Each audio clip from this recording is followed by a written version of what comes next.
Liquid death කියන නමත් එක්ක මේ කෑන් එක දැක්ක ගමන් ඔයාට හිතෙන්නේ මේක සැර බියර් එකක් කියලා නේද? ඒත් මේ කෑන් කරපු වතුර කිව්වොත් ඔයා විශ්වාස කරනවද? සුබ දවසක් ප්‍රාර්ථනා කරනවා. දැක්මත් එක්ක එකතු වෙලා ඉන්න යාළුවෝ හැමෝටම. ඉතින් අපි අද කතා කරන්න යන්නේ ඉතාම සරල අදහසකින් ලෝකේ ජයගත්ත පුද්ගලයෙක් පිළිබඳව.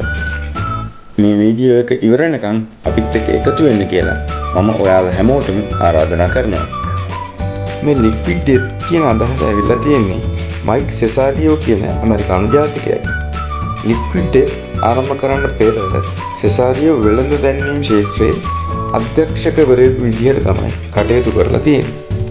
වර්ෂ 2009 දී ඔහු ඇමරිකාවේ සංචාරයේ අතරතුරදී මොන්ස්ටර් එනර්ජි කෑන් වලින් ජලය පානය කරන සංගීත ශිල්පියෙක් දැකලා තියෙනවා. ඉතින් ඒ වෙලාවේදී ඔහුට හිතලා තියෙනවා ජලය ඇත්තටම මේ ආකාරයෙන් අලෙවි නොකරන්නේ ඇයි කියලා. මේ අදහස ඒ වෙලාවේ අනිත් අයට කිව්වහම හැමෝම කිව්වේ ඒක පිස්සුවක් කියලා. ඉතින් මේ සිදුවීමෙන් වසර 8කට පස්සේ, ඒ කියන්නේ වර්ෂ 2017 දී ඔහුගේ කණ්ඩායමත් එක්ක ලික්විඩ් ඩෙත් කියලා වෙළඳ නාමයක් නිර්මාණය කරලා තියෙනවා. මෙහෙම වෙළඳ නාමයක් නිර්මාණය කරත් මෙයා මේකේ නිෂ්පාදන කටයුතු ආරම්භ කරලා තිබුණේ නැහැ. ඒකට හේතුව තමයි ඇත්තටම මේවට ඉල්ලුමක් තියේද කියලා මෙයාට සැකයක් පහළ වෙච්ච හින්දා. මෙන්න මේ සැකයත් එක්ක මෙයා ඉල්ලුම පරීක්ෂා කරන්න ඊටාම අඩු පිරිවැයක් දරලා වෙළඳ දැන්වීමක් නිර්මාණය කරලා ඒක Facebook පිටුවක පළ කරලා තියෙනවා. හැබැයි මේ වෙළඳ දැන්වීමෙන් පස්සේ සිදුවෙච්ච දේ මේ කට්ටියටවත් හිතා ගන්න බැරි වුණා. නිෂ්පාදනයක් වෙළඳපොළට දාන්න තියා ඒවා හදලවත් නැති පසුබිමක එම වීඩියෝ කොට මිලියන 3ක නැරඹුම් වාර ප්‍රමාණයක් ලැබිලා තියෙනවා.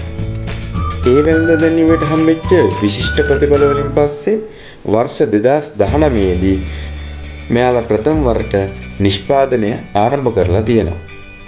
ඉතින් අද වෙනකොට මේ සමාගමේ වටිනාකම ඇමරිකානු ඩොලර් බිලියන 1.4ක් වෙනවා කියලා තමයි ගණන් බලලා තියෙන්නේ. ඉතින් අපිට සරල අදහසක් සහ හොඳ වෙළඳ නාමකරණයක් තියෙනවා නම් ලෝකෙම හොල්ලන්න පුළුවන් කියන එකට මේක හොඳම උදාහරණයක්. සරලවම කිව්වොත් ගේමක් ගන්න කෙනෙකුට වතුර උනත් ඇති. ඔබත් මේ වගේ වීඩියෝ බලන්න කැමති නම් දැක්ම YouTube channel එක subscribe කරන්න. තවත් අලුත් මේ වගේ රසවත් කතාවක් අරගෙන ඔබ හමුවට එන්නම්. එතෙක් ඔබට සුබ දවසක්.